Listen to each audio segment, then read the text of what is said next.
Hi near and dears, welcome back to once மோர்.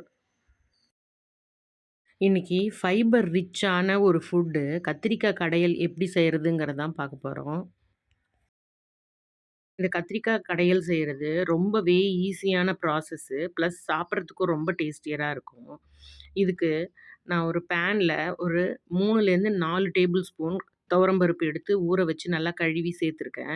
இது கூட 1 1/2 table spoon கடலைப்பருப்பும் சேர்த்துக்கிறேன்.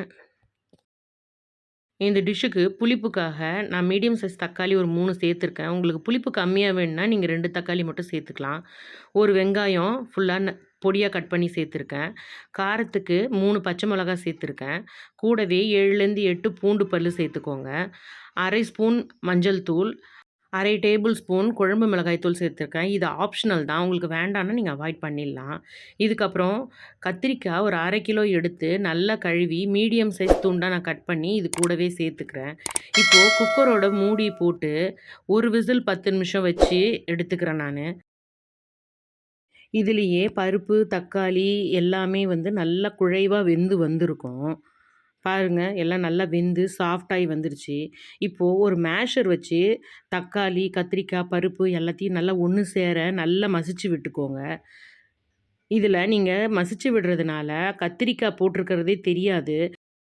அதனால கத்திரிக்காய் பிடிக்காதவங்க, கத்திரிக்காய் சாப்பிடாதவங்க கூட சாப்பிடுவாங்க. இப்போ இதுக்கு நம்ம தாளிப்பு குடுத்துடலாம்.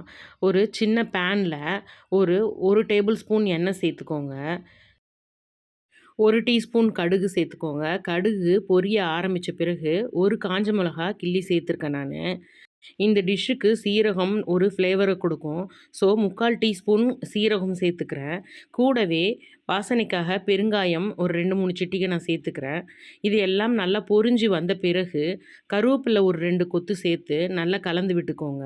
அவ்வளோதாங்க, நம்ம தாளிப்பு ரெடி ஆயிடுச்சு. இப்போ நம்மளோட தாளிப்பு ரெடி ஆயிடுச்சு. இப்போ இந்த தாளிப்ப நம்ம ப்ரிப்பேர் பண்ணி வச்சிருக்க கத்திரிக்காய் கடையல் கூட சேர்த்துக்கலாம். அவ்வளோதாங்க.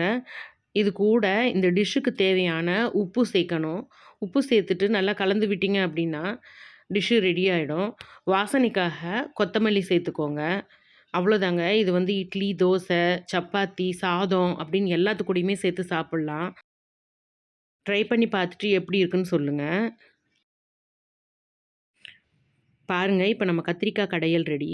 இந்த கத்திரிக்காய் கடையல இன்னைக்கு நானு தோசை கூட வச்சு சர்வ் பண்ணியிருக்கேன். நீங்க எந்த டிஷ் கூட வேணாலும் வச்சு சர்வ் பண்ணலாம். இது அவ்ளோ டேஸ்டியரா, நல்ல ஃப்ளேவரபிளா சூப்பரா இருந்தது. எஸ்பெஷலி வெண்பொங்கல். வெண்பொங்கல் கூட நல்ல ஆப்ட்டான காம்பினேஷனா இருக்கும்.